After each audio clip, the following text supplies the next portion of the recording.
Mais Pierre dit qu'il n'a pas le cœur droit, et la version français courant nous traduit que son cœur n'était pas honnête aux yeux de Dieu. Il est très difficile à quelqu'un qui n'a pas le Saint-Esprit d'être totalement honnête dans sa vie. La malhonnêteté.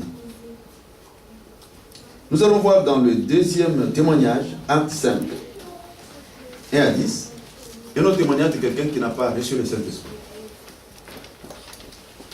Vous voyez quelqu'un dans le premier témoignage, comment quelqu'un qui n'a pas le Saint-Esprit pense. Il veut directement devenir pasteur. Il veut avoir le pouvoir de faire aussi les miracles. Mais il n'a pas reçu le Saint-Esprit en lui. Lisons le deuxième témoignage. Actes des Apôtres, chapitre 5, versets 1 à 10. Mais un homme nommé Ananias, avec Saphira, sa femme, vendit une propriété et retint une partie du prix, sa femme le sachant. Puis il apporta le reste et le déposa aux pieds des apôtres. Pierre lui dit, Ananias, pourquoi Satan a-t-il rempli ton cœur au point que tu montes au Saint-Esprit et que tu aies retenu une partie du prix du champ? S'il n'avait pas été vendu, ne te restait-il pas? Et après qu'il a été vendu, le prix n'était-il pas à ta disposition? Comment as-tu pu mettre en ton cœur un pareil dessein? Ce n'est pas à des hommes que tu as menti, mais à Dieu. Verset 5, Ananias, entendant ces paroles, tomba et expira. Une grande crainte saisit tous les auditeurs. Les jeunes gens s'étant levés, l'enveloppèrent, l'emportèrent et l'ensevelirent. Environ 3 heures plus tard, sa femme entra, sans savoir ce qui était arrivé. Pierre lui adressa la parole. « Dis-moi, est-ce à un tel prix que vous avez vendu le champ ?» « Oui, répondit-elle, c'est à ce prix-là. » Verset 9, alors Pierre lui dit, « Comment vous êtes-vous accordé pour tenter l'Esprit du Seigneur? Voici ceux qui ont enseveli ton mari sont à la porte et ils t'emporteront. » Au même instant, elle tomba aux pieds de l'apôtre et expira. Les jeunes gens étant entrés, la trouvèrent morte. Ils l'emportèrent et l'ensevelirent auprès de son mari. Amen. Voilà une histoire terrible qui s'est passée dans la première église. Il y avait dans l'église à cette époque une intense communion fraternelle qui est donc le fruit de l'Esprit de Dieu dans l'église. La multitude de ceux qui avaient cru n'était qu'un cœur et qu'une âme. Nul ne disait que ce bien lui appartient sans propre, mais tout était commun entre eux. Quand tout le monde a le Saint-Esprit dans une église, personne ne dit un bien lui appartient. La fraternité est très forte. Les gens se sentent vraiment frères et sœurs. Il n'y a ni tribalisme, il n'y a ni régionalisme, il n'y a ni racisme là où il y a le Saint-Esprit. Quand les gens, 2, 3, 4 personnes ont le Saint-Esprit, ils deviennent tous profondément frères et sœurs en Christ. Quand les gens sont unis, sont frères et sœurs en Christ, leurs biens sont les biens communs. Amen. Amen. Est-ce que vous vous sentez comme ça? Vous sentez que quand quelqu'un, un frère, vient chez vous, est-ce qu'il se sent chez lui? Je peux vous dire franchement, je vous dis cela franchement et sincèrement. Quand moi je viens chez le pasteur Alexandre, je sens que c'est chez moi. Je vous dis, sincèrement, je ne vous dis pas ça parce que c'est comme ça. Quand je vais chez le pasteur Jean-Marie d'Allemagne, je sens que c'est chez moi. Quand il vient chez moi, c'est la même chose. Quand le pasteur Alexandre vient chez moi, c'est la même chose. On sent que c'est chez moi-même. Je crois que c'est cette vie, Maman Félie qui est là, parmi vous, qui fait partie des premiers chrétiens de la communauté frère chrétien depuis la Côte d'Ivoire. Maman Félie, je crois que tu sais, c'est la vie que nous avons menée en Côte d'Ivoire. C'est cette vie que nous avons transmise. Je crois que pasteur Alexandre, vous avez vécu ça à Londres. Cette communion, c'est-à-dire que chez vous, c'est chez moi. Chez l'autre, c'est chez nous. C'est-à-dire que ce que vous mangez, ça me appartient aussi. Est-ce que vous le sentez comme ça? Non, vous ne le sentez pas. Parce que si vous le sentiez, vous allez dire Amen. Donc, cette communion elle est le produit du Saint-Esprit. Elle ne peut pas se faire dans le monde en dehors du Saint-Esprit. Ce n'est pas possible. Quelqu'un ne peut pas se fâcher, il arrive chez vous, il va à la cuisine directement, il dit je vais boire quelque chose, je vais au frigo, je vais me servir. Il sent que c'est chez lui. Vous n'avez pas peur. Mais vous allez vous étonner que dans certains milieux chrétiens, on a même peur de toucher l'enfant d'autrui. On dit que si je donne mon enfant celle-là, je ne sais pas. Il y a même, il vous donne un cadeau, vous allez jeter, vous dites, je ne sais pas pourquoi il m'a donné ce cadeau. Vous comprenez? C'est toujours dans le milieu chrétien. Des choses comme ça se font. Ça veut dire que le Saint-Esprit n'est pas là. Ce n'est pas parce qu'on parle de Jésus. Non.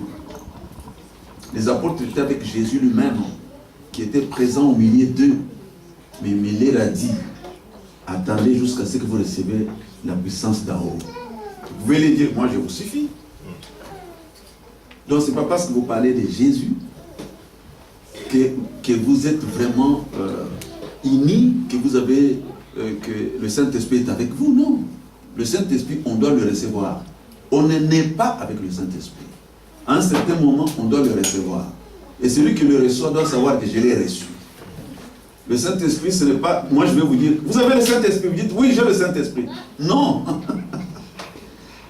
Alléluia. C'est comme si je viens vous dire ici, je dis que, frère Emmanuel, vous êtes cancérologue, vous êtes docteur. Vous dites aussi, oui, apôtre, je suis cancérologue. C'est faux, vous ne l'êtes pas. Donc, je vous fais croire quelque chose que vous n'êtes pas. Je peux vous dire, vous avez le Saint-Esprit, dites Amen. Vous dites Amen. Est-ce que vous avez le Saint-Esprit? Pour cela, parce que j'ai dit que vous avez le Saint-Esprit? Non. Il faut le recevoir à un certain moment. Il faut le recevoir. Mais il y a tout cela une condition. Sine qua non, qui est la repentance sincère. Lorsque la repentance sincère est le début de la vie chrétienne, lorsque le début de votre vie chrétienne n'a pas commencé par une repentance sincère, il est difficile d'avoir le Saint-Esprit. Vous savez, beaucoup ont adhéré à l'Église, mais ne sont pas convertis. Adhérer à l'Église et naître dans l'Église sont des choses différentes. Amen. Pour naître, il faut une repentance sincère. La repentance, c'est un mot qui est différent du mot conversion. La conversion est le résultat de la repentance. Amen. Quand quelqu'un se repent sincèrement, il se convertit. Parce que dans le mot repentance, il y a ce petit mot regret. Le regret d'avoir marché dans l'ignorance. Le regret d'avoir marché dans le péché. Le regret d'avoir marché dans les mauvaises choses, dans les choses qui viennent à gré point. Lorsque quelqu'un regrette comme ça dans son cœur, non, j'ai marché dans le péché, j'ai marché dans le mal, je me répands, je regrette d'avoir marché dans le péché, en ce moment-là, il va produire ce qu'on appelle la conversion. Et le Seigneur va lui donner son Esprit Saint pour le conduire dans la voie de Dieu. Mais voilà cette histoire tragique. Il y avait une communion intense dans l'église. Le verset 34 nous rapporte que tout ce qu'il y avait de biens, en particulier des maisons et des champs, les vendaient et apportaient le prix de ce qu'ils avaient vendu et le déposaient aux pieds des apôtres. On faisait la distribution entre tous. Dans le verset chapitre 5, on nous parle d'un cas vraiment délaissant qui s'est manifesté dans cette église. Un couple bien connu dans cette église va se distinguer négativement par un acte regrettable. Ils vendent leur propriété, donc un champ. Et l'homme et la femme, ils retiennent une partie de la vente, tout en sachant que dans l'église, il y a la communion. La communion, c'est la transparence. Parce que quand on est en communion, on a les cœurs ouverts. Amen. Amen. Lorsque l'homme et la femme, vous n'êtes pas en communion, c'est-à-dire que vous vous cachez des choses. La communion, c'est l'ouverture des cœurs.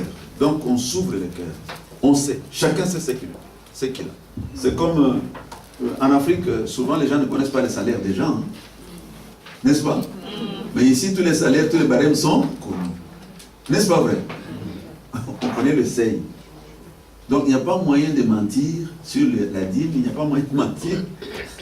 Tout le monde sait que si tu n'as pas 1200, tu as 1500, tu as 1600. Il y en a ceux qui ont les aides sociales, il y en a 800 ou 1000. Donc les barèmes sont connus. Amen. Amen. Donc, tout le monde connaît dans l'église. Mais ces couples vont faire quelque chose de terrible. Ils vont s'entendre chez eux. Ils vont vendre, ils vont retenir une partie. Peut-être ils avaient des besoins. Et il fallait même le dire. Quand on venait à l'église, il fallait lui dire que l'apôtre Pierre, nous avons retenu une partie parce que nous voulons vendre. Nous voulons peut-être rembourser un crédit, une dette. Il faut le dire. Amen. Amen. Il faut dire la vérité. Mais elle vient dire le mensonge. Quand l'église est en communion profonde par le Saint-Esprit, tout devient transparent.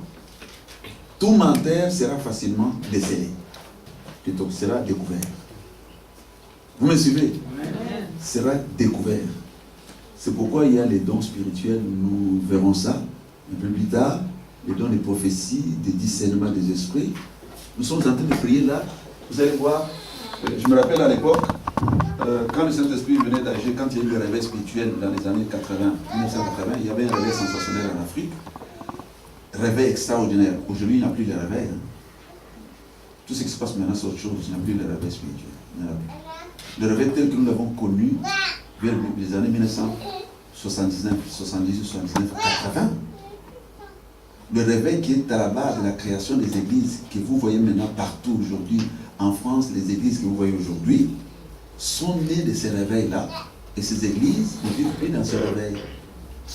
Parce qu'au départ, le grand réveil s'est produit vers 1906 aux États-Unis par le mouvement qu'on a appelé pentecôtiste.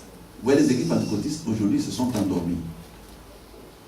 C'était le réveil pentecôtiste né vers 1906. C'est un pasteur nord-américain qui est à base de cela, qui a voulu faire une expérience, la manifestation des dons spirituels. Il a appris les dons se sont manifestés. Après, ça c'est devenu une église morte, où on a abandonné les choses essentielles. On est tombé dans le spectacle. Et puis, il y a un réveil charismatique.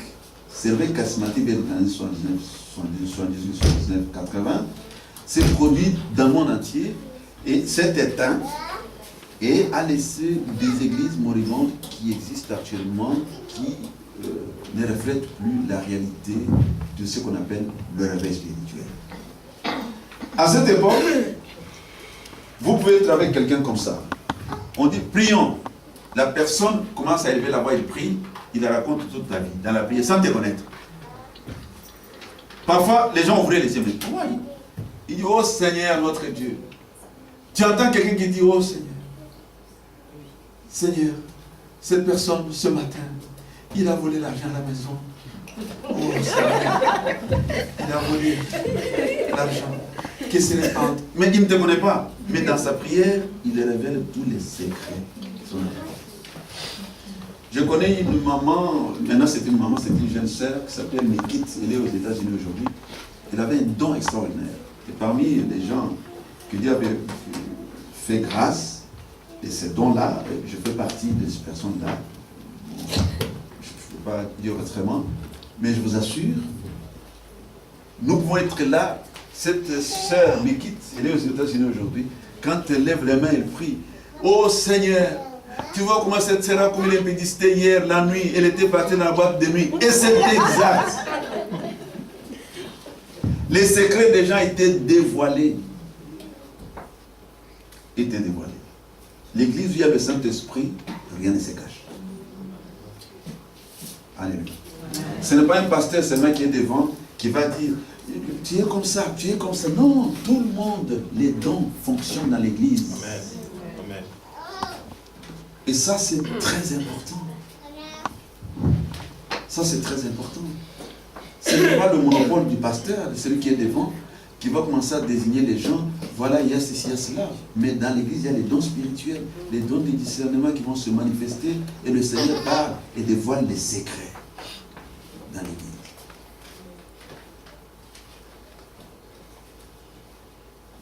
Voilà, ce couple s'entend. Vous voulez dire la vérité? ils s'entendent. Et l'homme vient avant, il dit, toi va avant. Ils se sont entendus, toi tu vas avant. Comme ça, moi je vais venir après. La femme elle reste. L'homme vient là, hein, il trouve la louange forte dans l'église. L'apôtre Pierre est en train d'enseigner devant. Lui, il entre aussi, il vient déposer. Et le Saint-Esprit dit à Pierre, ce qu'il donne, il dit que, frère, est-ce que ce que tu apportes là, c'est exactement ce que vous avez vendu? Il dit oui, amen, alléluia. C'est pourquoi il ne faut pas dire toujours amen vite. Il ne faut pas toujours dire amen. Moi, quand un prédicateur prêche, je dis quelque chose, quand il dit amen, je reste d'abord un instant pour savoir si je dois dire amen ou pas. Parce qu'il peut raconter une histoire comme ça, il dit, écoutez, cet homme était un sorcier, amen, tu dis amen.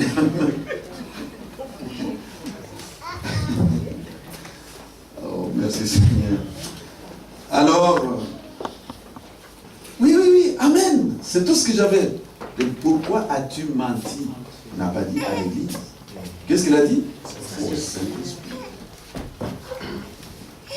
Pourquoi as-tu menti au Saint-Esprit? Mentir au Saint-Esprit, c'est très grave. Parce qu'il contrôle tout. Et quand il a entendu ces paroles, moi je pense qu'il a eu un choc parce que le secret est découvert. Il a piqué une crise cardiaque. Directement, il est tombé par terre. Parce qu'on a découvert le secret. Et le jour qu'on découvrira le secret de ta vie, j'espère comment tu vas faire. De ce que tu es en train de vivre, tu donnes un aspect, tu donnes une apparence différente de ce que tu fais. Il faut faire très attention. Donc voilà, sa femme vient entrer après. Il est en train de chanter, il dit que venez un peu ma soeur. Alors que son mari, on a déposé là-bas, peut-être on fait le massage, je ne sais pas qu'est-ce qu'on faisait avec lui, à côté. Alors on demande, mais quand vous avez vendu, c'était la même chose? Oui, c'est comme ça. Pourquoi vous êtes-vous accordé pour mentir? Pourquoi vous vous êtes accordé pour mentir? Elle aussi, elle est tombée. Voilà comment les faux chrétiens. Ces couples étaient dans l'église, mais n'avaient pas le Saint-Esprit. S'ils avaient le Saint-Esprit, au moment où ils parlaient, entre lui et son mari, le Saint-Esprit a dit non, ça c'est le mensonge. Si vous êtes en difficulté, allez le dire directement au pasteur. Amen. Allez le dire directement au pasteur. Ça c'est le mensonge. Parce que le Saint-Esprit a un autre rôle, c'est convaincre du péché. Lorsque vous n'avez pas la conviction du péché, vous commettez le péché et vous restez tranquille, il y a un problème. Quand quelqu'un a le Saint-Esprit, il ne peut pas dormir lorsqu'il a commis un péché. Ce n'est pas possible. Il va être troublé. Il va avoir des angoisses. Il va se poser des questions. Jusqu'à ce qu'il se répande. Parce que le Saint-Esprit bouge. Tu as péché, tu as péché, tu as péché, tu as péché, tu as péché, tu as péché. Tu ne vas pas dormir. Mais si tu pêches et que tu sens ton cœur calme et tranquille, c'est un très mauvais signe. C'est-à-dire que tu n'as pas le Saint-Esprit. Vous connaissez les gens qui ont cette maladie, la lèpre, les lépreux. Quelqu'un qui a la lèpre à la main, on peut lui couper le doigt, il ne sent rien. Oui, on peut couper comme ça, il n'a pas de douleur. On coupe notre doigt, il n'a rien. Tout le corps est sensible. Donc quand vous n'avez pas le Saint-Esprit, vous n'avez pas la sensibilité à la parole de Dieu, vous n'êtes pas touché quand vous péchez, quand vous faites quelque chose de mauvais, il n'y a rien en vous. Vous dormez, vous réveillez, vous êtes comme un robot, et vous priez, vous levez les mains, vous priez, vous rentrez chez vous, vous vivez dans le péché, vous vivez le péché, vous mangez le péché, vous dormez avec le péché, vous portez le péché, mais vous ne sentez aucune culpabilité au-dedans de vous. Le signe le plus important de la présence du Saint-Esprit dans le cœur de la personne, c'est la conviction du péché, et le deuxième signe, c'est l'amour de Dieu. Vous savez cela? C'est l'amour de Dieu. Quand quelqu'un a le Saint-Esprit, il aime Dieu plus que tout. Le Saint-Esprit ne peut pas te donner d'aimer les choses autres que Dieu. Il va vous donner d'aimer d'abord Dieu lui-même. Lorsque vous n'aimez pas Dieu en priorité dans votre vie, vous avez un problème.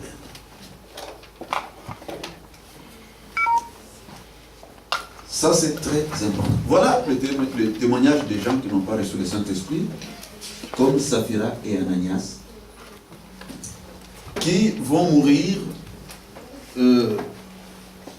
dans des conditions regrettables.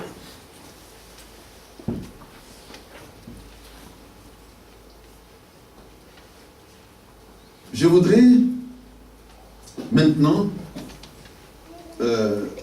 pour comprendre vraiment profondément le but de la puissance du Saint-Esprit, je voudrais vous parler un peu de ses principales actions dans l'œuvre de Dieu, depuis la création du monde jusqu'à dans le Nouveau Testament. Ses principales actions.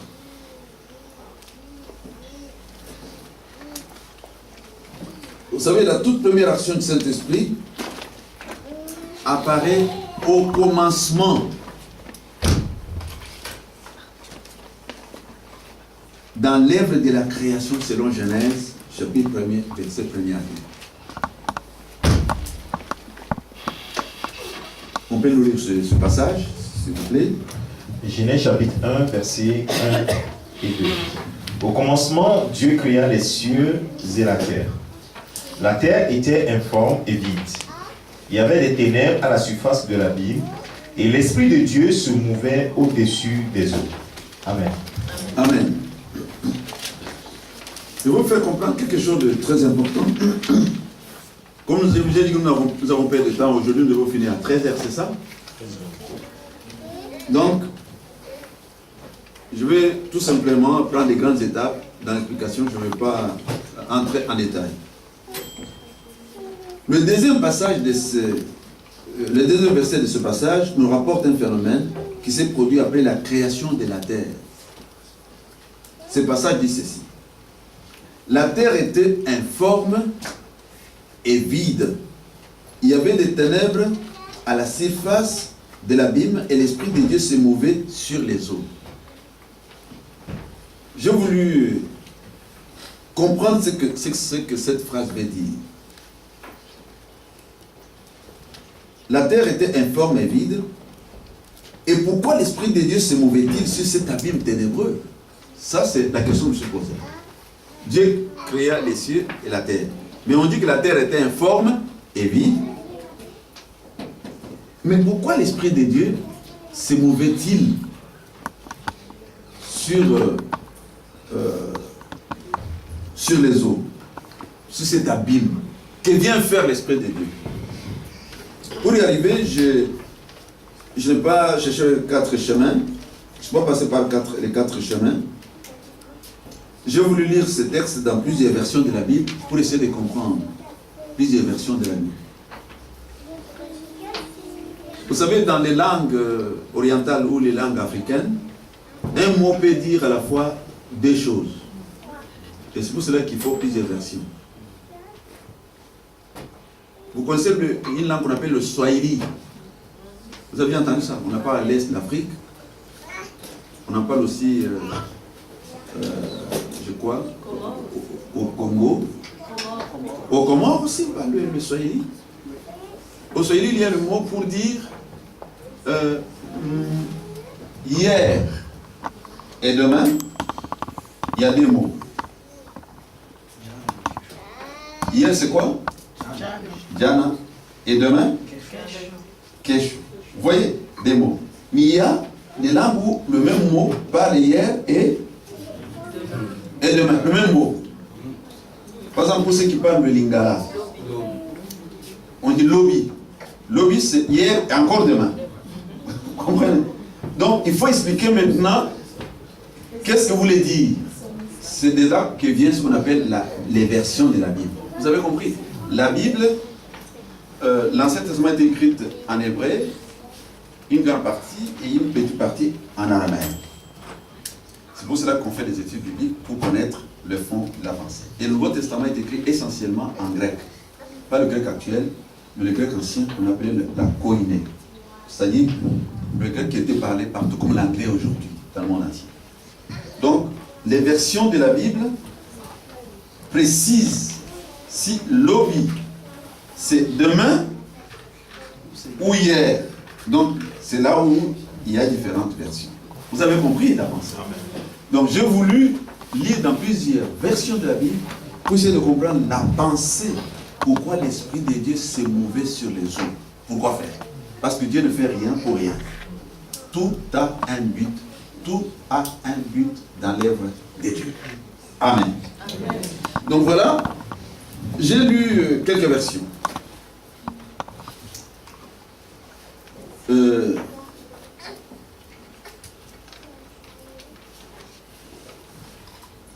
Dans la version qu'on appelle Crampon, Crampon c'est le nom de celui qui a fait cette version, la Bible, si vous allez dans, même sur l'internet, vous pouvez chercher cette version Crampon, Darby, NBS, Parole de vie, ainsi de suite, vous allez trouver toutes sortes de versions. Une version, Crampon dit ceci: oh, la terre était déserte et vide. Et Darby dit, la terre était désolation et vide. Il y a une version MAR qui dit, la terre était sans forme. NBS dit, la terre était un chaos. Elle était vide. La version Parole de vie dit, la terre est comme un grand vide. Une eau profonde la couvrait. Tous ces mots qui décrivent l'état de la terre au commencement suscitent des interrogations quand même. N'est-ce pas? Dieu créé la terre déserte, vide, chaos, désolation. La terre était déserte. Pourquoi au commencement la terre était déserte? Pourquoi la terre était une désolation au commencement? Une désolation, c'est comme quand il y a eu le tsunami. Dernièrement, il y a eu un ouragan. Irma. Comment l'appeler? Irma. Irma. Vous avez vu ce qu'il a fait? Il a laissé une désolation.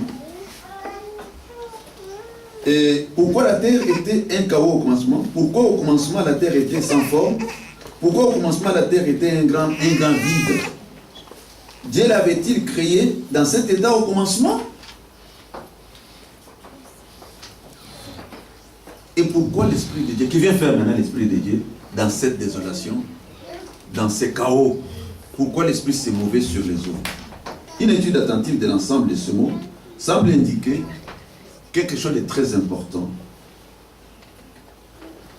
Il semble dire que quelque temps après la création, sa création, la terre, elle aurait subi un gigantesque cataclysme qui serait à l'origine de l'état dans lequel le décrit le deuxième verset de Genèse 1-2. Donc, il y aurait eu un cataclysme, un chaos, un tsunami. Pourquoi ce tsunami? Pourquoi ce chaos qui a laissé la terre dans... Parce que Dieu ne peut pas créer quelque chose en désolation. Vous voyez, quand il crée après, il dit tout est bon, n'est-ce pas? Mais pourquoi la terre est dans un état de désolation? Pourquoi?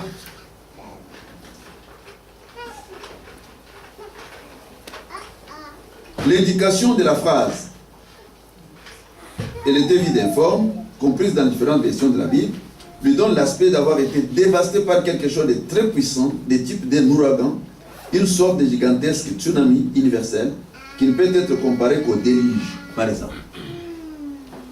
Parce que dans l'une des versions de la Bible, que nous avons lu la parole de vie, il est dit, la terre était comme un grand vide, une eau profonde la couvre. Or, concernant le déluge de Genèse 7, 19 à 22, on nous dit que pour presque tout ce qui s'est passé avec la terre, on nous dit presque tout ce qui s'est passé avec la terre au commencement. Quand vous lisez dans Genèse 7, 19 à 22, concernant le déluge, c'est presque la même chose. Et vous allez faire une comparaison. Vous voyez, au commencement, Dieu créa les cieux et la terre. Après, il a créé l'homme, n'est-ce pas? Il a dit à l'homme, soyez féconds, multipliez-vous. Assainissez la terre. Quand il détruit le monde du temps de Noé, avec tous ceux qui avaient vécu à cette époque, il va recommencer la même chose avec Noé et sa femme.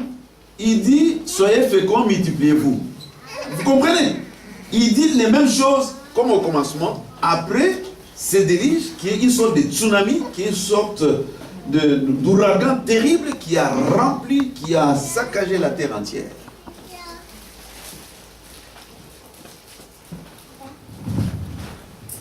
Et pour sécher l'eau du déluge qui couvrait la terre entière, que Dieu avait fait, le chapitre 8 de Genèse, verset 1er à 2, nous dit ceci. On peut nous lire ça. Genèse, chapitre 8, verset 1 à 2. Vous allez voir, pour sécher l'eau, Dieu va faire quelque chose. Genèse chapitre 8, verset 1 et 2. Dieu se souvint de Noé, de tous les animaux et de tout le bétail qui était avec lui dans l'arche.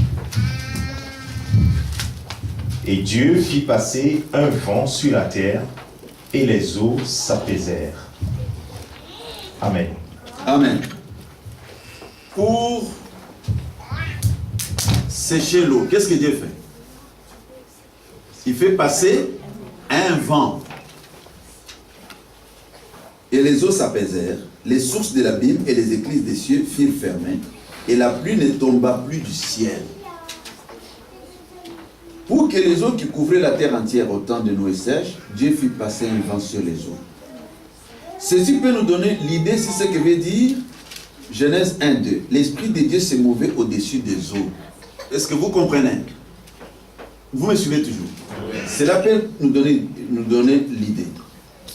J'ai voulu également savoir pourquoi l'Esprit de Dieu se mouvait sur les eaux qui couvraient la terre entière au commencement.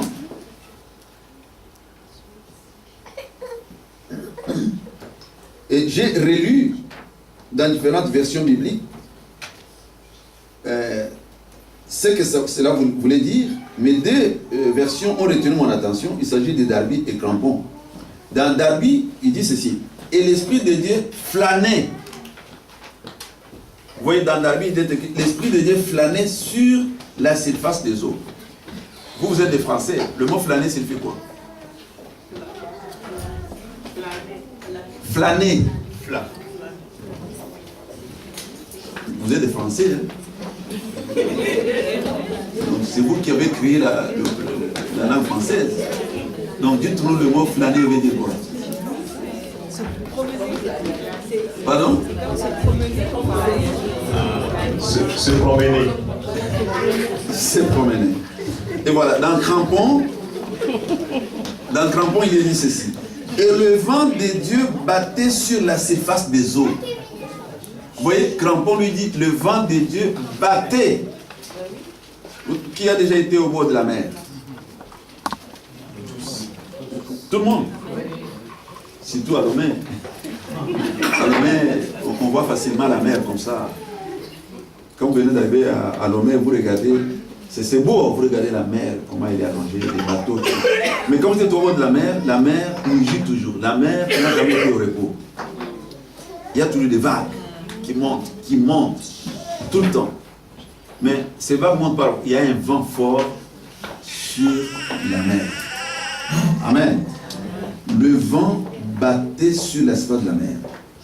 Ici, l'Esprit de Dieu est traduit par le vent de Dieu. Ce qui veut dire que l'Esprit de Dieu agissait sur la surface des eaux comme un vent fort, comme un vent impétueux. Mais pourquoi faire? Tout ça, ce sont des questionnements, des interrogations. Nous avons vu que quelques temps après sa création plutôt, la terre aurait subi un gigantesque cataclysme et aurait été dévastée comme les déluges. Et la terre était couverte entièrement des eaux qui s'élevaient partout dans l'espace, comme une crue d'eau qui remplit la terre et l'espace. Et tout ça, je peux dire que tout l'espace était plongé dans les ténèbres. Je crois que nous pouvons avoir une idée. Quand il veut pleuvoir, une forte pluie, je ne sais pas si ça se fait aussi ici. Comment est le ciel? Ça s'assombrit, hein? on ne voit pas. Cela ne veut pas dire qu'il n'y a pas de soleil. Non, le soleil est là. Mais comment on appelle ça? Les masses d'eau qui sont dans l'espace bloquent les rayons solaires. Amen. Ça bloque les rayons solaires et ici il y a l'obscurité. Mais à cette époque, c'était vraiment les ténèbres. Donc diverses hypothèses ont été mises sur ces phénomènes. Certains spécialistes avancent que ces cataclysmes auraient été provoqués par une collision spectaculaire entre la Terre et un immense astéroïde qui serait à l'origine de l'extermination des dinosaures. Ça, c'est une hypothèse qui a été donnée. Pourquoi on voit que l'espèce de ces animaux n'existe que comme des fossiles. Donc, ça n'existe pas. Cette espèce n'existe plus, elle n'est plus vivante. Mais on découvre que c'est une espèce qui a été fauchée, qui est morte comme ça. C'est une hypothèse. Donc, d'autres pensent que cela aurait été provoqué par la chute de Satan et ses démons sur la terre quand Dieu les chassa du ciel. Je ne sais pas, ce sont des hypothèses. Mais moi, je n'affirme ni l'une ni l'autre. Amen. Amen. Pour nous, que ce soit une collision entre la terre et un astéroïde, ou que ce soit la chute de Satan et ses démons, ce qui nous intéresse, c'est ce qui est écrit. Amen. Amen. Pourquoi l'Esprit de Dieu se mouvait-il sur la surface des eaux? Vous voyez que je reviens toujours à cette question. Pourquoi l'Esprit de Dieu? La version Crampon nous a bien traduit la pensée dans ce passage et dit que le vent de Dieu, c'est-à-dire qu'elle veut dire que l'Esprit de Dieu battait sur la surface des eaux comme un vent fort, comme un vent impétueux. Donc il battait fort sur les eaux, justement au moment où Dieu était en train de créer l'univers. Lui, le vent en train de battre. Le but de cette action apparaît plus clairement dans les versets 6 à 7. On peut lire versets 6 à 7 du chapitre 1er de Genèse. Là, nous allons comprendre le but pour lequel le vent, l'Esprit de Dieu battait sur les eaux sous forme d'un vent impétueux. Genèse chapitre 1, versets 6 et 7. Dieu dit qu'il y ait une étendue entre les eaux et qu'elle sépare les eaux d'avec les eaux. Et Dieu fit l'étendue et il sépara les eaux qui sont au-dessous de l'étendue d'avec les eaux qui sont au-dessus de l'étendue. Et cela fut ainsi. Dieu appela l'étendue ciel. Ainsi, il y eut un jour, un soir, il y eut un matin, ce fut le second jour. Amen. Amen. Vous avez suivi. C'est-à-dire que la terre, nous savons tous que la terre est ronde. Mais elle était couverte des eaux. C'est-à-dire qu'il y a eu un cataclysme, la terre était remplie des eaux. Et au-dessus des eaux, il y avait un vent fort, qui n'est pas un vent ordinaire, mais qui était l'Esprit de Dieu, qui battait très fortement. Et nous voyons le but, c'était de séparer les eaux d'en haut et les eaux d'en bas. Là, nous voyons plus clairement le vent qui battait fort. Donc, pour séparer les eaux d'en haut et les eaux d'en bas, l'Esprit de Dieu fit appeler à la rescousse. Vous voyez, Dieu craigne. Mais pour faire cette séparation, Dieu fait appel au Saint-Esprit, comme un vent fort, comme un vent impétueux. Il soufflait sur les eaux jusqu'à les séparer en deux. Les eaux du dessus, des cieux, qui les rassembla en mer, et les eaux du dessus qui devinrent les nuages. C'est ainsi que naquit l'espace que nous voyons aujourd'hui. Donc c'est le Saint-Esprit qui a fait ça. Donc l'Esprit de Dieu a joué ici le rôle de restaurateur. Amen. Amen. Il joue le rôle de restaurateur, de régénérateur. Il faisait l'œuvre de reconstruction, l'œuvre de finition. La terre qui était informe, qui était un chaos, qui était en état de désolation, retrouva alors sa forme elle redevint belle, habitable, comme Dieu l'a voulu, en la créant au commencement.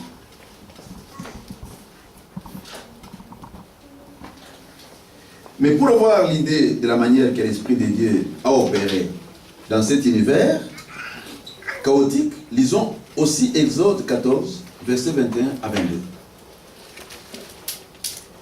Nous lisons ce passage, vous allez voir la manière que cela se passait. Exode 14, versets 21 et 22. Moïse étendit sa main sur la mer, et l'Éternel refoula la mer par un vent d'Orient qui souffla avec impétuosité toute la nuit. Il mit la mer à sec, et les eaux se fendirent. Les enfants d'Israël entrèrent au milieu de la mer à sec, et les eaux formaient comme une muraille à leur droite et à leur gauche. Amen. Regardez un petit détail ici. Les enfants d'Israël arrivent devant la mer.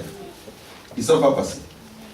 Vous savez que quand Moïse faisait des miracles, il les faisait avec un objet.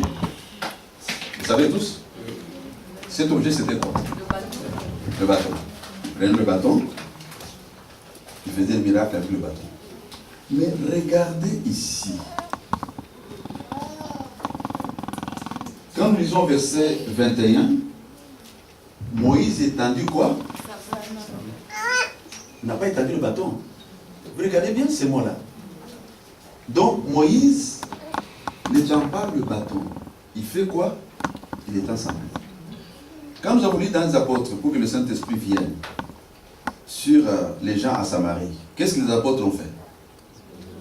Ils imposèrent les mains. Vous voyez ici Moïse met la main. C'est Dieu qui lui dit tout ça. Il met la main et un vent fort vient séparer les eaux en deux pour que les enfants de Dieu traversent. Vous allez voir le même mot.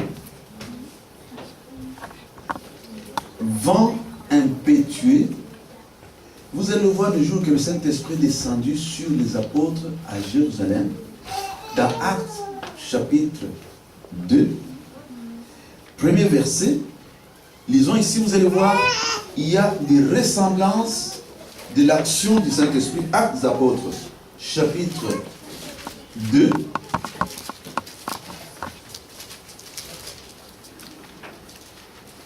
Verset 2. On nous lit à haute voix. Et voyez ce qui est écrit. La Bible dit, je lis à partir du verset 1. Le jour de la Pentecôte, ils étaient tous ensemble dans le même lieu. Tout à coup, il vint du ciel un bruit comme celui d'un vent impétueux, et il remplit toute la maison où ils étaient assis. Vous voyez ici? Amen. Vous voyez maintenant, je vous ai dit dans l'histoire, quand Dieu était en train de créer, la terre était informe et vide. Il était en désolation. Qu'est-ce qui a causé ça? Une sorte d'ouragan, une sorte de tsunami, comme nous l'avons dit. Le cœur humain. Le cœur humain se trouve dans le même état après le passage du péché. Le péché est une puissance de destruction massive. Vous me suivez bien? Donc c'est ainsi quand le péché entre dans la vie de l'homme, au-dedans de lui, il y a la désolation, le désert. Il y a le chaos. Vous voyez quelqu'un marcher comme ça, mais dans son intérieur, il a des angoisses, il a la peur, il souffre. Vous pouvez remarquer, les gens sont très bien, ils marchent comme ça, il est très bien, il parle bien, mais à l'intérieur, c'est un chaos. Il n'y a que le Saint-Esprit qui peut régénérer l'intérieur de l'être humain. Il n'y a que le Saint-Esprit qui peut restaurer l'harmonie dans l'être intérieur. Moi, j'ai croisé des gens, peut-être j'en ai déjà parlé ici, des gens extrêmement riches.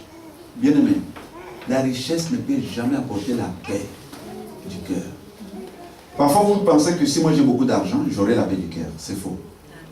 Il y a des gens qui pensent que quand je vais me marier, j'aurai la paix du cœur. C'est faux. D'ailleurs, il y en a ceux qui sont dans le mariage qui veulent fuir le mariage. Oui. Vous savez, moi, j'ai rencontré beaucoup de gens qui sont dans le mariage, qui veulent fuir le mariage. Il y en a des gens qui ne sont pas dans le mariage, qui cherchent à entrer dans le mariage. Donc, on ne sait pas comment... Qu'est-ce que vous choisissez, vous? Je sais, rester dans le mariage ou fuir le mariage. J'ai trouvé des gens qui veulent fuir le mariage, ils veulent fuir. Je dis qu'il y a le feu dans le mariage. Donc, ce n'est pas le mariage qui donne la paix, le sens à la vie. Ce n'est pas non plus le célibat qui donne le sens à la vie. Ce n'est pas l'argent non plus. Je crois que j'ai des gens très riches, extrêmement riches, je vous dis. Mais j'ai trouvé qu'ils avaient le cœur vide, plein d'angoisse, qu'ils ne dormaient pas du tout. Moi, je ne pouvais jamais m'imaginer. Je ne pouvais jamais m'imaginer. Il y a un président en Côte d'Ivoire qui était président, M. Konabedji, Henri Konabedji. C'était un président de la République qui a été remplacé plus tard par un autre qui a été assassiné, et puis il y a un autre qui est venu. Cet homme était à l'époque président de l'Assemblée nationale. Il m'avait reçu chez lui, dans sa résidence privée, dans son village, qui s'appelle Daokro, en Côte d'Ivoire. Je suis resté avec lui, comme ça, parler, avec sa femme. Et c'est étonnant de voir la souffrance, alors que c'était un millionnaire. C'était un millionnaire. Je parlais avec lui, il avait besoin que moi je prie pour lui. Il avait besoin que je prie pour sa situation. Pourtant, beaucoup de gens envient l'envie. Ce n'est pas de l'argent. Je vous en ai parlé ici une fois, qui est un homme très riche au Cameroun. Très riche, plus riche même que le chef de l'État actuel, qui s'appelle M. Kadi. Je l'ai rencontré dans une de ses résidences, dans son palais extraordinaire, à Douala. Mais cet homme, sa femme souffrait énormément. Je ne le connaissais pas, je ne savais pas qu'il était milliardaire. Non, je ne savais pas. Parce qu'il venait me voir dans mon petit hôtel où j'étais. Et puis quand j'ai prié avec lui, moi je pense que c'était sa femme qui venait me voir d'abord. Je pense que c'était une femme ordinaire. Comme toutes les femmes qui avaient pris le rendez-vous, j'ai prié pour elle et je l'ai raccompagnée pour partir. C'est à la réception, j'ai compris que ce n'est pas n'importe qui. Parce que les gens de la réception qui se réveillent du Messie. C'est M. Kadi, c'est Mme Kadi ici, c'est pas possible. Alors ça après m'ont expliqué, mais c'est la femme de l'homme le plus riche du Cameroun. Et quand on m'a reçu chez lui le soir, j'ai compris. Parce que dans sa parcelle même, il y a des ronds-points. Des ronds-points, on les trouve ailleurs, mais je les trouvais dans ça. On entre en voiture, on fait des ronds-points. C'est pour vous donner seulement une idée. Mais c'est une vie triste. J'ai trouvé une vie triste. Donc la richesse n'apporte rien. Bon, n'apporte rien, c'est trop fort. Ça apporte quelque chose. Mais je me dis simplement que ça n'apporte pas la paix du cœur. Pour qu'il y ait la paix du cœur, c'est le Saint-Esprit. C'est le restaurateur, le régénérateur. C'est-à-dire que vous pouvez voir quelqu'un qui n'a pas grand chose, qui est plus heureux que les riches. Amen. Amen. Qui a envie d'aller crier au monde entier la joie qu'il a, qui a besoin d'aller parler au monde entier. Je suis heureux car Jésus m'a sauvé. C'est un chant que vous chantez souvent. Je suis heureux car Jésus m'a sauvé. Dans son amour, il m'a pardonné. Voilà pourquoi je vais chanter. C'est un chant de quelqu'un qui est sauvé. Je suis heureux car Jésus m'a sauvé. J'aimais l'homme de Galilée. J'aimais l'homme de Galilée. Mon amour mes péchés effacés. J'aimais l'homme de Galilée. J'aime l'homme de Galilée. J'aime Jésus. Vous pouvez lui dire la même chose? Amen. Est-ce que vous dites sincèrement